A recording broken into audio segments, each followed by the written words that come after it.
C'est encore très tabou de demander de l'aide pour un homme, surtout un homme d'affaires, parce que l'image aussi encore est très forte. Le petit problème, on le met dans la boîte, là, puis on tasse la boîte, puis on va en faire fi. Puis si on peut, ben on va tomber davantage dans le travail. Fait que c'était un peu ça, Jean-François. Il faisait plein de choses dans lesquelles je n'étais pas capable de le reconnaître. Chaque fois qu'il y avait quelque chose, c'était une raison de rebondir. On le met de côté, puis whoop, on va aller vers autre chose.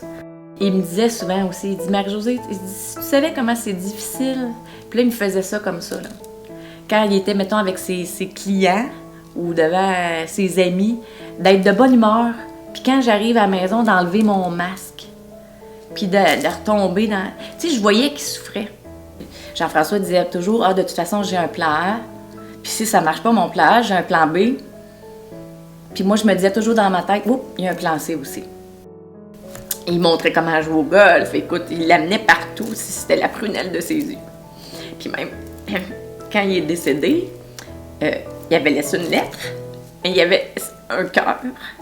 Elle a poussé un cri de mort. Fallait que j'apprenne à me pardonner. Au cours d'une vie, c'est impossible que des fois, on ne se remette pas en question. Puis c'est important d'aller chercher les outils. Il y en a des outils. Il y en a plein d'outils disponibles. Après le décès de Jean-François, c'est ça que j'ai réalisé.